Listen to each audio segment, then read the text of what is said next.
Presiden Prabowo Subianto mengatakan, ada setidaknya 4 negara yang memohon untuk dikirim kelapa sawit dari Indonesia. Permohonan itu disampaikan para kepala negara saat Prabowo berkunjung ke luar negeri.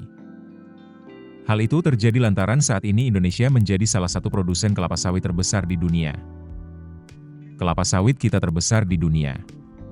Jangan kita anggap enteng kelapa sawit. Kelapa sawit sekarang sudah menjadi komoditas kritis, strategis. Demikian penuturan Prabowo dalam acara Halal Bihalal Purnawirawan TNI AD dan keluarga besar TNI Polri di Jakarta yang disiarkan secara daring, Selasa, 6 Mei 2025. Setiap saya ke negara-negara mana, mereka minta. Yang mulia, tolong. Kelapa sawit Indonesia kalau bisa prioritas kepada kami. Mesir, Pakistan, India, bahkan Eropa, lanjutnya. Menurut Presiden, setidaknya dari kelapa sawit ada 65 hingga 67 produk yang dihasilkan, diantaranya untuk bahan bakar minyak, BBM.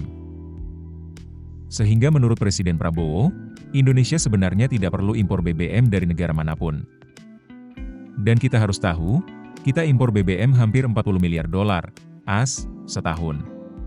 Padahal kita sebetulnya tidak perlu impor, tegasnya.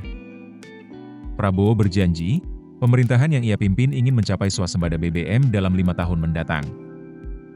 Prabowo lantas menyinggung sejumlah pihak yang meragukan target pemerintah untuk swasembada energi.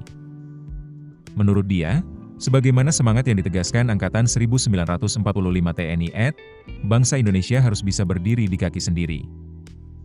Diberitakan sebelumnya, anggota Komisi Pengawas Persaingan Usaha, KPPU, Eugenia Mardanugraha menilai Indonesia belum memiliki kendali atas harga kelapa sawit di pasar internasional, meski negara ini merupakan produsen terbesar dunia.